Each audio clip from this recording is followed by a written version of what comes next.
Welcome the Prime Minister of India, my friend, Narendra Modi.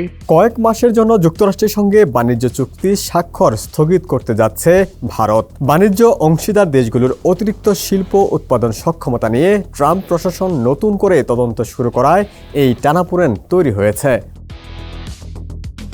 শুরুর দিকের আলোচনা অনুযায়ী চলতি মাসে দুই দেশের মধ্যে চুক্তি স্বাক্ষরের কথা। তবে সূত্রগুলো বলছে নতুন পরিস্থিতির কারণে এই সময়সূচি কয়েক মাস পিছিয়ে যেতে পারে। যদিও মার্কিন কর্মকর্তারা আশা করছেন ভারত তাদের দেওয়া প্রতিশ্রুতি রক্ষা করবে। গরমে আরাম নিয়ে হবে না হাহুতাশ, ঘুরলে পরে ওয়ালটন ফ্যান বাতাস আর বাতাস। নয়াদিল্লির আশা ছিল চলতি মাসে একটি অন্তর্বর্তী চুক্তি স্বাক্ষর করে পরে তা পূর্ণাঙ্গ করা। এই চুক্তির আশ্বাসে গত মাসের শুরুতে ডোনাল্ড ট্রাম্প ভারতীয় পণ্যের উপর আরোপিত পাল্টা শুল্ক কমাতে সম্মত হন। বিনিময়ে ভারতও কয়েকটি প্রতিশ্রুতি দেয়।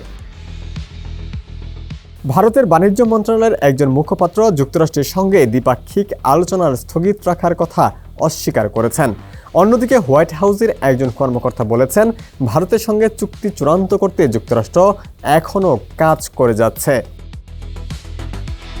ভারতীয় সরকারি সূত্রগুলো জানিয়েছে, গত মাসের শেষ দিকে মার্কিন সুপ্রিম কোর্ট ডোনাল্ড ট্রাম্পের আরোপিত শুল্ক বাতিলের পর থেকেই আলোচনা গতি হারায়। এরপর ইরান ঘিরে ওয়াশিংটন যুদ্ধ পরিস্থিতিতে ব্যস্ত থাকায় আর উল্লেখযোগ্য কোনো আলোচনা হয়নি।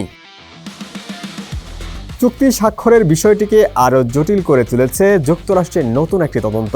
ভারতসহ বাণিজ্য অংশীদার 16টি দেশের উৎপাদন খাতের অতিরিক্ত সক্ষমতা নিয়ে এই তদন্ত শুরু হয়েছে। সূত্রগুলোর একজনের ভাষায়, নতুন এই তদন্ত আসলে দ্রুত চুক্তি স্বাক্ষরে বাধ্য করতে চাপ প্রয়োগের কৌশল। এটি পুরো প্রক্রিয়ায় এক ধরনের বাধা হয়ে দাঁড়িয়েছে। ডেস্ক রিপোর্ট, সমকাল।